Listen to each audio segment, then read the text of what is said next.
আমি একটা প্রশ্ন করি, নূর যেহেতু এখানে আছে, নূর কি দাওয়াত পেয়েছিলেন এই সম্মেলনে?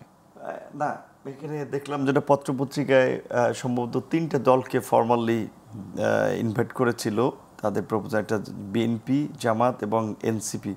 যদি প্রশ্নটা আমার এতটুকু শোনার দরকার ছিল। এখন বলেন এটি জাতীয় বিষয়। হ্যাঁ, একটা জাতীয় বিষয়ে এনসিপি বসে থাকবে যার বয়স হচ্ছে ৭৬ দিন, আর এই ছেলেটা এতদিন ধরে সংগ্রাম করছে, কিংবা আমি ধরেন আমি নাম ধরে বলি, আমি এটা প্রশ্ন করতেই চাই, আরো অনেক পুরনো দল আছে। জুনায়েদ সাকি এত বছর ধরে রাস্তায় আন্দোলন করছে এবং এই ধরনের মুক্তবাজার অর্থনীতির সঙ্গে তাদের একটা বিরোধ আছে। আপনি কি তাদেরকে ডাকবেন না? তারা কি এসে দেখবে না যে তাদের কোন জায়গাগুলিতে তাদের আসলে বোঝার সমস্যা আছে, কোন জায়গাগুলি বোঝা দরকার? আপনি শুরুতেই এক্সক্লুশন প্রিন্সিপালে গেলেন, অথচ কনস্টিটিউশন আপনি বলছেন সংশোধন করবেন প্লুরালিজম, বহুত্ববাদ দিয়ে।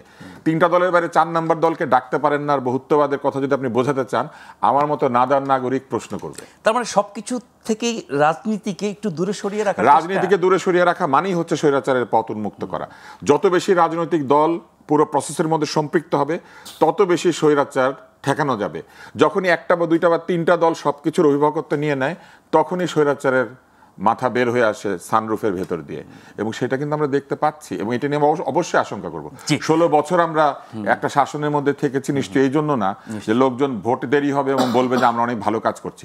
ভালো কাজ করতে গেলে জনগণের ম্যান্ডেট নিয়ে করা উচিত।